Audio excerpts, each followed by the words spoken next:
Okay, well, welcome back to the second segment of the UKGK TV Halloween special. I think we can call it a Halloween special, can't we? Oh, yeah.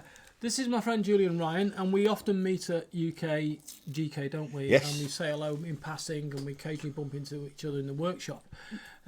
Lots of people we know have specialist knowledge of horror movies, and we just thought we'd take this time on this lovely sort of autumn afternoon to have a little bit of a chat about some of our favourite movies. And our sort of conversation got towards vampires, particularly Stephen King and Salem's Lot, but we just thought we want to just have a few moments of sort of contemplation about what came before Salem's Lot and think about the actors and actresses that were involved in these movies. So the first place I always feel that I have to start when I talk about vampire movies is Nosferatu.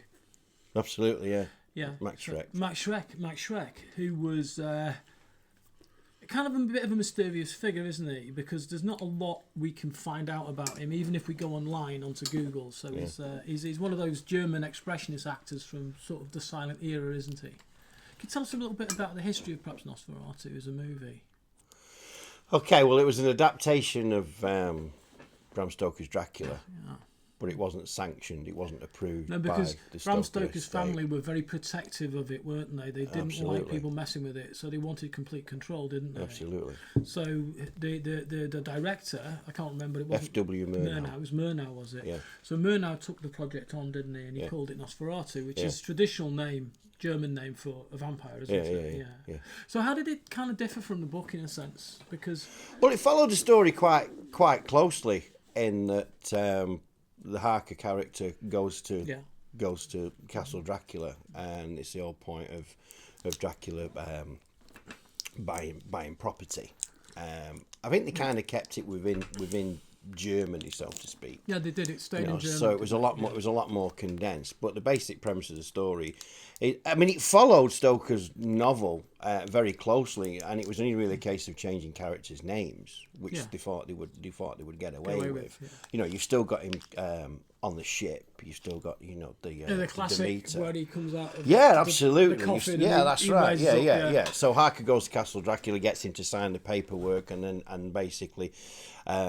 He then gets on the Count Orlok. Graf Orlok. Count Orlok gets on the ship, and then just terrorises the town. Mm-hmm. Now, without digressing too much, when Bram Stoker's widow got wind of this, so hang on a minute. Nobody ever approached us about this, and she ordered every print of the film, won the case to be destroyed. And it did go missing for a long time, didn't it? Germans being Germans, they hung on to a few prints. But the actual international prints were destroyed. Yeah. And it was considered a lost movie for a considerable amount of time, wasn't it? Absolutely. Yeah, because its subtitle was Symphony in Grey. Yeah. That's right, isn't it? Yeah. So it was like so in real terms it was a very, it might have been an illegal sort of adventure, but it was a very sincere one, wasn't it? Because of the way it stuck to the story and the general mood of the whole thing. In fact, somewhat more frightening in my opinion because of the Germanic nature of the movie than the consequent English language versions. It was that German, what do you call it? German expression. Exactly, German expressionism. I mean, like, what's it? Cabinet of Dr. Caligari. Yeah, I was going to say Dr. Caligari, yeah. Vampire with a Y. Yeah, all those things. Yeah. And that's why a lot of German filmmakers and scriptwriters basically fled Nazi Germany effectively and went to Hollywood. Yeah. It shows that the guy who wrote the screenplay for The Wolfman. They were German. They were German emigres, weren't they? Yeah, absolutely. They went to Hollywood. A lot of them were Jewish, of course, but so they had to get out. So it was pain. Absolutely. So do you think that looking at the next one I want to talk about is Bela Lugosi? We haven't got a Lugosi figure here of Lugosi's Dracula, but this is a nice little bust here of Lugosi as Igor. Igor, yeah. And you can see it's Igor with the broken neck, isn't it? Brilliant character. But Lugosi then became the iconic Dracula. Do you think the Lugosi movie owes anything to Nosferatu? I don't think so because my understanding is that is that Todd Browning's Dracula very much followed the stage play. Yeah, and it was very Hamilton studio Dean. bound, wasn't it? Yeah. It was very sort of drawing room horror. Absolutely, if you can have that. Absolutely. It was more of an adaptation of that. Yeah, I think it's Hamilton Dean who wrote the actual stage play. And it was to keep costs down, and obviously because practical effects that they could have used on the stage wouldn't have worked as well as what you can do, in Hollywood, on a sound stage. I mean, if you're comparing like for like, Nosferatu, although not officially, approved, follows Stoker's novel a lot more closely than what the actual Browning's 1931 Dracula did. I can see that because of the stage bound nature of it. It kind of restricted it. But there were some great effects in that movie, in the sense that early on in the movie when Jonathan goes to Dracula's castle and you've got the coach that's being led by a bat. And the model work on the castle, for instance, and the use of actual real locations, even in Nosferatu, which was some sort of Transylvanian castle, whereas Lugosi's is in a much more sort of Gothic kind of stage, isn't it?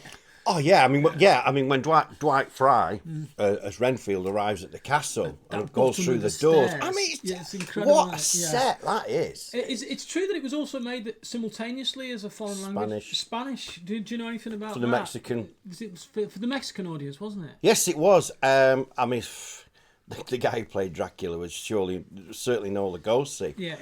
But they kind of had the edge over. They had kind of had the edge over the American production crew, because you'd have the director of the Spanish version hanging around the set, watching what's being done and thinking, okay, well, we can up our game on this. Build on that. Yeah. So, what they did visually. Was a lot more. I mean, it's all the same sets. Everything was the same. It was literally the same. The story was virtually the same, word for word. Yeah. But what they did visually was actually more impressive than the Universal Browning version. Todd Browning's version. More impressive than, because it's basically a case of, oh well, we've seen how they've done it. Now, can we go on better? And they did throughout the film. It was only really the fact that you've got, well, the guy who played Dracula, whose name escapes me, the Spanish guy. Yeah. I mean, it's for the Mexican. It was for the Mexican audience, and I suppose the acting was perhaps, even though Lugosi is reputed to be quite a wooden actor, I always find him quite interesting to watch personally, because he's a strange person in a strange land. But I've seen clips, I think, of the Mexican one, because I think I bought a DVD which actually has the Mexican version on there as like a bonus feature, and I found his acting was much more like what I would think of as a Japanese kung fu vampire. Yeah, So, that's a good comparison. I think, did we show this Faye? This is Paul Faye, and this is Nosferatu, isn't it? Yeah. Andy Copeland, sorry, it's Andy Copeland, sorry, and you can see the Andy Copeland's version. Still and the available, hands, I believe. Yeah, and the hands. Those fingernails are just astounding. This is where the 3D printed thing comes into its own, because if you look at that hand, there's no way you could actually achieve that using a conventional casting system. Look at that. Have a closer look at it. Just a grey blur. I'm just put my glasses on. Yeah, you can see that. Tremendous. So that kind of moves. If we move along a bit now, and we think about, to me, the next significant sort of vampire movie. There's lots of vampire movies, and they've all been. I mean, we have to kind of mention Christopher Lee adopting the part. 1958 Dracula, and that was his first major part. But I think he was only actually on screen for about 7 minutes, wasn't he? Yeah, absolutely. Yeah, 7 minutes. Yeah. And did he have much dialogue at all? Well, his only opening dialogue is when he greets John Van Eysen's character as Jonathan Harker when he arrives at the castle. And he walked he seemed to stood at the top of that long flight of stairs, and he comes walking down the stairs, and he just introduces himself, and the usual I've already dined, please help yourself to some food, and that's it. Yeah, and there's no more relationship between the novel and the film than that. Absolutely. That's the only bit of relationship between the novel. And then so for me, that was kind of a significant Dracula. But for me, as a child of the 60s, growing up in the 70s, my first real encounter with a scary vampire movie was Salem's Lot. Yeah. So, now, and I think this is where our conversation was going earlier on, wasn't it? It was the many iterations of Salem's Lot, and this one is Darren Harvey, and this is Mr. Barlow, and this is the big cheese. This is the Grand Fromage, isn't it? The big vampire. Played by Reggie Nolder. Reggie Nolder, is that his name? Reggie Nolder. Reggie Nolder. The face, the acceptable face of the vampire Coven though was famous English actor, wasn't he? The guy that, what was he called? Oh, you mean James Mason? James Mason played his familiar, doesn't he? Straker. He plays Straker, which is what you feel originally was. I suppose when you first read the novel, you think Straker is the vampire, don't you? Because he's so amenable, almost like a Christopher Lee, kind of slightly romantic, handsome-ish figure. And then you're not really prepared for the true horror of whatever is going to happen, which is when this chap appears and basically sets a town alight, doesn't he, really? I mean, it's pretty impressive. One of James Mason's best lines in that entire film, I think he says it to the girl who plays... it's Bonnie Bedelia, isn't it? Because she was in Die Hard, wasn't she? She was as well. Die Hard, yeah. Well, she plays Susan in it, and she says, "You'll enjoy Mr. Barlow, and he'll enjoy you." It's great, isn't it?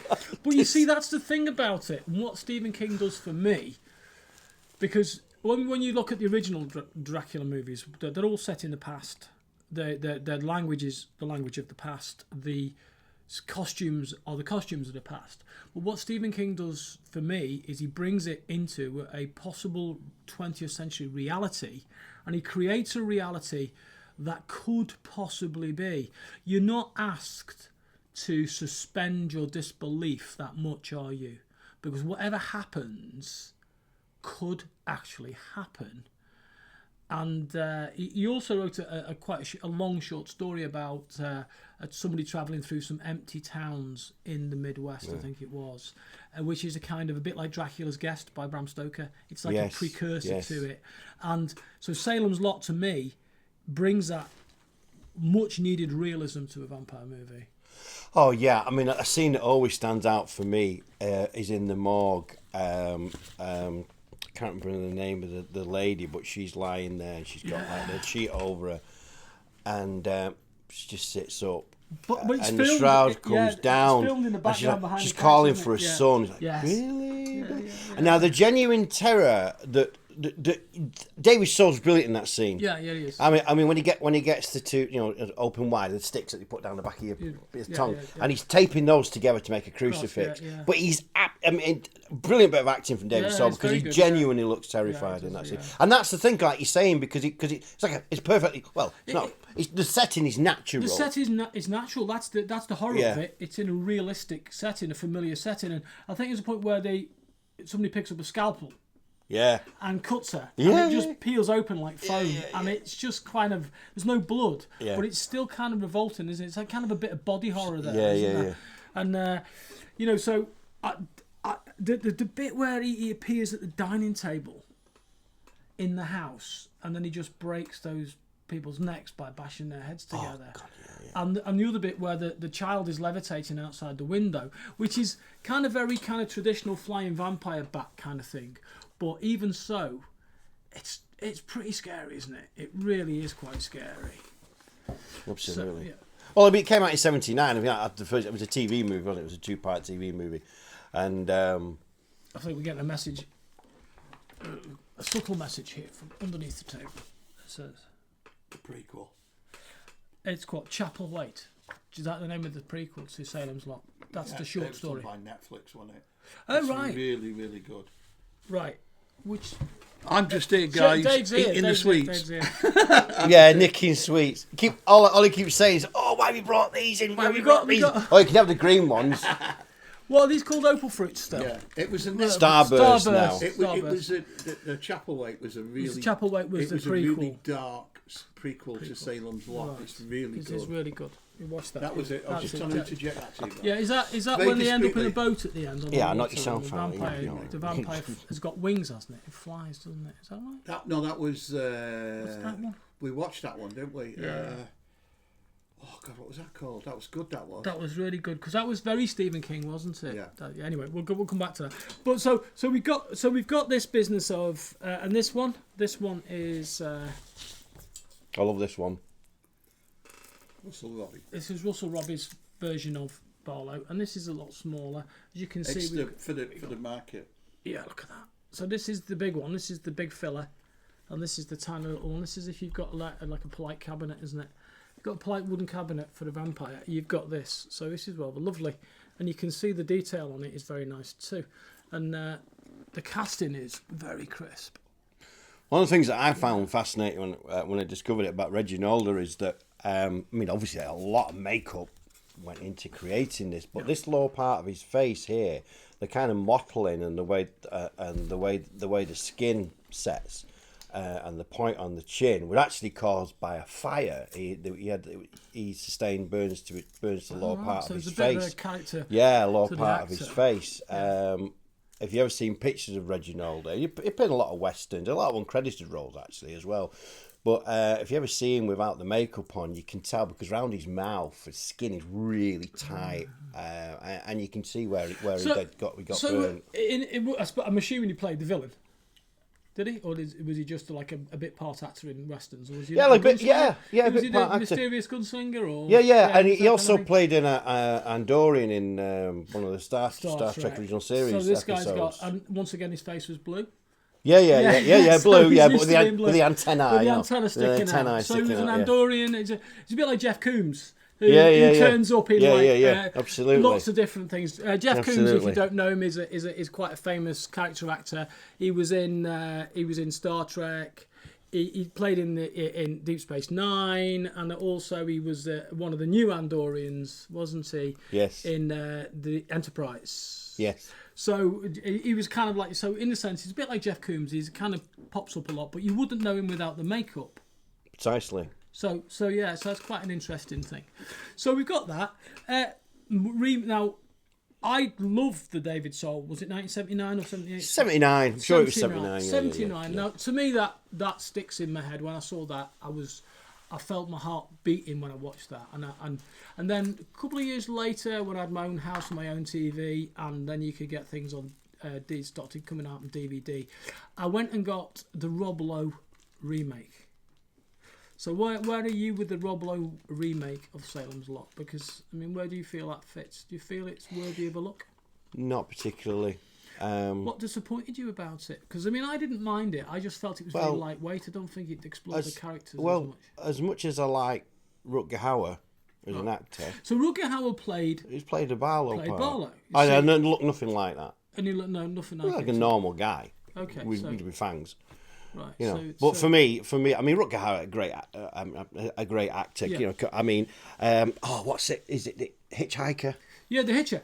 The Hitcher. He is the ultimate evil. So menacing. Yeah, because when you read Rutger Hauer, he said even when he played a villain, he never played it as a villain. Yeah. Because he said even villains think they're reasonable people.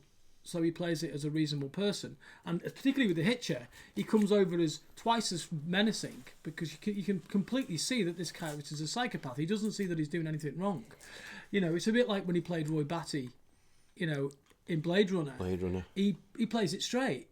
He's like this vicious killer, but he plays it straight because as he would claim, in Roy Batty's head, Roy Batty is doing something justified. Yes. So, Nighthawks, Nighthawks with Sylvester Stallone, which is another one. Terrorist. Amsterdam, which is a Paul Verhoeven early movie. And Verhoeven was a big fan. So great at playing villains, but just miscast, I thought, in the second Salem's Lot. So how did you feel? Because when we're talking about Salem's Lot, I think one of the beauties of the David Soul version was David Soul. Yes. Because you see him as a matinee idol, you see him as Starsky and Hutch, and then you see him as this really troubled writer suddenly with the weight of the world on his shoulders. And I think he really pulls that performance out of the hat, doesn't he? It's natural. It's natural, isn't it? It's a natural performance. And when you were talking about him trying to fashion the cross out of the lollipop sticks, basically the tongue suppressors. Yes. Yeah. There's a real panic there, isn't there? It's a very method way of doing it, and he maintains character all the way through, and he never sort of makes the mistake of falling into that shiny kind of matinee idol. Absolutely. Because my wife went to see him at the Apollo, And I think he was doing Silver Lady at the time. Don't give up on us, baby. I think he must have sung that about 10 times because I think that was his old catalogue, wasn't it? But that was I think that's admirable. Whereas Rob Lowe had the potential to do that, and modernise it. But I felt that Rob Lowe was like sleepwalking through that part. Precisely. Yeah. Precisely. I mean, the pacing of the 79 Salem's Lot in 2 parts, made for TV. The pacing is brilliant because it develops each character like it's an air of mystery. You know, who's this Straker guy? Is he just an antique dealer? What's going on here? What's the backstory? He keeps mentioning my partner, Mr. Barlow, my business partner, Mr. Barlow, will be coming. You know, and if you've read the book, you know who Mr. Barlow is. But everything about character development. So when this genuine threat, you feel for the characters, you know. You just do, because it was just so well done. Whereas with like Rob Lowe, you know, and this one that's just come out now. Wow, this is where it was leading. This is where the conversation came from. You see, 'cause we're talking about remakes. There's been reimaginings and remakes of various movies recently. Like there's Alien Romulus and there's Beetlejuice, which I've not seen yet, so I can't make a comment on it. But the fact that they've made it now, now, the Rob Lowe serial was what, 4 or 5 parts, was it? Yeah. It went on for too long, didn't it? Really, basically, and it wasn't a satisfactory conclusion because it was obviously a set up for Salem's Lot 2, wasn't it? That's the idea of that kind of movie, that 90s thing. So, what's the format of the remake now? Is it just a standalone movie, or is it just a standalone movie? It is. Well, it's a remake of the 79 version. Right. It's a lot of what you see in the 79 version appears in this one. But talk about hit the ground running. There's no character development in this. So again, back to this threat thing, and plus none of them seems frightened of the fact that this town is being taken over by vampires. Yeah, because in the David Soul one, it was the actual the what was on the side of the vampire was the disbelief. This couldn't happen. Absolutely. This is ridiculous. Yeah, there is this spiritual sort of like physical threat in the town that everybody's ignoring because they think it possibly couldn't be this. So there's a scene where they're driving into the town and they just casually go, "Oh look, there's a couple of vampires on the top of such and such a body's house," and they literally say that there's a couple of vampires on the roof of that house. Thinking, well, aren't you concerned about that? Yeah. You know what I mean? Doesn't that seem a bit odd? I suppose it's like when you're 10 episodes into The Walking Dead. At first in The Walking Dead, you're astounded that there's zombies wandering around. Yeah. But 20 episodes in, you think, oh, it's another zombie. Spoiler alert! 40 minutes in, Straker gets killed. Right? Oh, really? So there's no. So what you're saying is it's not only not following. It's not following the novel, but is what really offends us with sequels like that is that they don't follow the law. The LORE law. It's a great word. Because the law is that vampires are subject to certain things. Because any threat needs to be crushed, and there is a way to kill it. So even with Barlow, there was a way. Not that it happened, but there was a way to kill Barlow, wasn't there? Yeah. And if you knew vampire lore, like Stephen King explores, particularly the notion of like Christianity and the daylight and the stakes and the different types of wood for the stakes and stuff like that. Stephen King really nails it, because what we're looking at is like the only way to kill a supernatural threat is with supernatural lore. And once we lose that feeling of the supernatural and it becomes matter of fact, then we lose the threat of the vampire. But Stephen King maintains the threat of the vampire in a realistic situation by creating a sort of a portal for that kind of lore to become fact.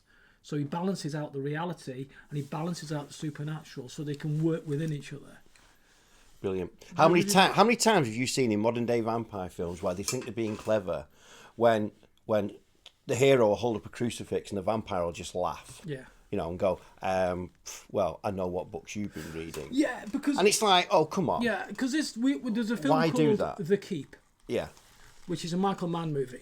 Yeah. And it's kind of... Michael Mann doesn't like it anymore. But there's a scene in it where the sort of... The guy goes to him, is there any religious way of killing you, to the monster? And he said, well, it doesn't matter what religion you are. It's the intent behind what you do that's going to kill me. So it could be a cross of David, it could be an ankh, it could be a Christian cross, they're all effective against a vampire, or conversely, not effective. If the person holding the cross has believes belief in it, and that's the point, isn't it? Because you've got to believe. Is that Fright Night? Is it?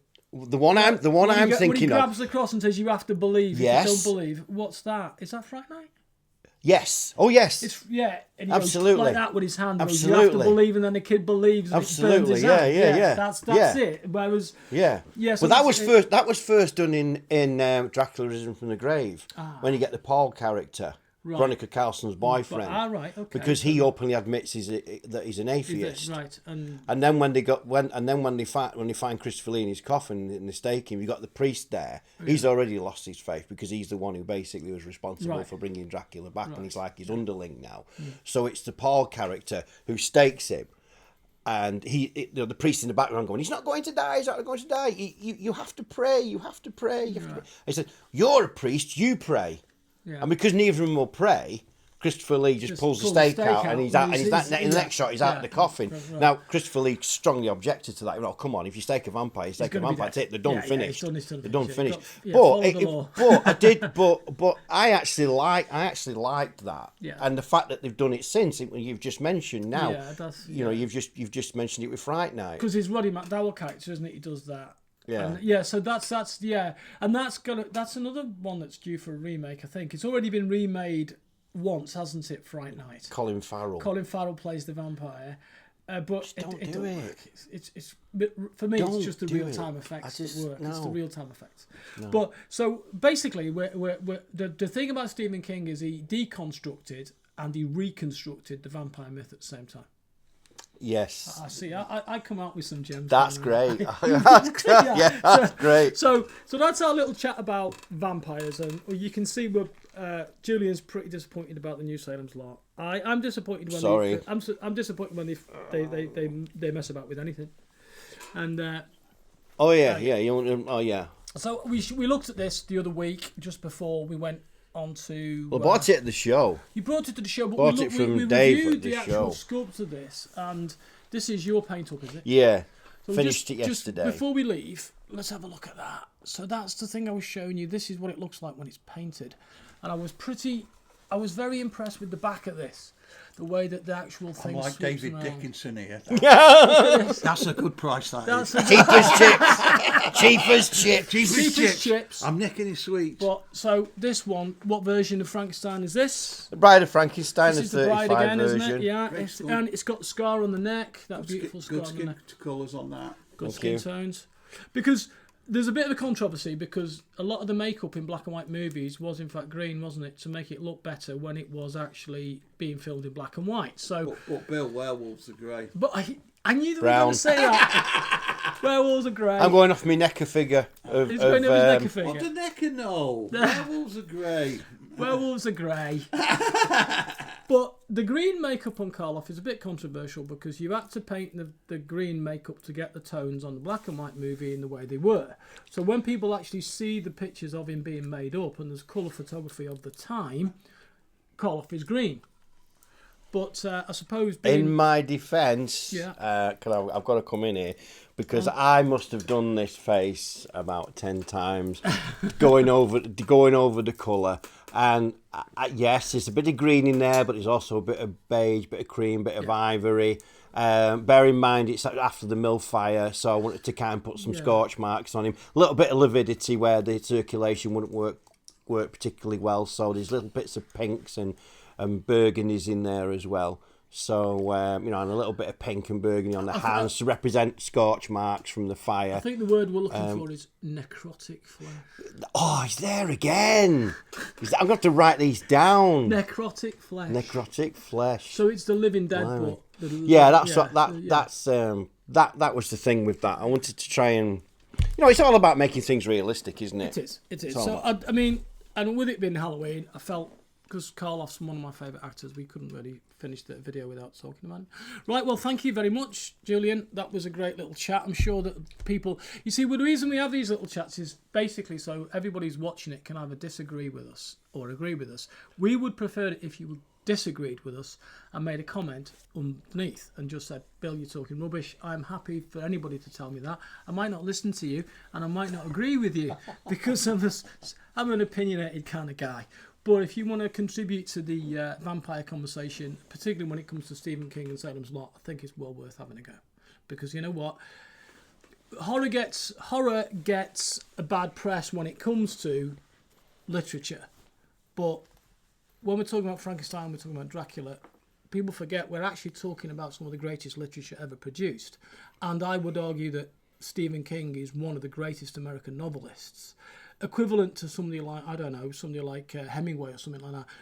Please feel free to disagree with me, but you know what? A popular author like King can sustain that much body of work and not let the quality go down. So much so that he can write under a pseudonym. Correct me if I'm wrong, but he did not write the Running Man. Was that King? Stephen King under a different name. What was a bit about the Tower and the Gunslinger? He did that as well under a different name. But I'm sure the Running Man under a different name was actually a Stephen King book. Possibly. Yeah, I'm sure it is. So there you go. So yeah, we can just off the top of my head there. So we'll leave it at that because it's getting dark outside and I can hear the werewolves. I can hear the grey and brown werewolves howling, and Charlie as well probably for his dinner. So we'll leave it at that. But it's good night, goodbye, good night, good afternoon from UKGK. It's a good night from me and. It's goodbye from him and him sat over here. And the messenger in the corner. So I hope you've enjoyed our little chat and it will give us some food for thought. So hopefully see you next week. Thanks, guys.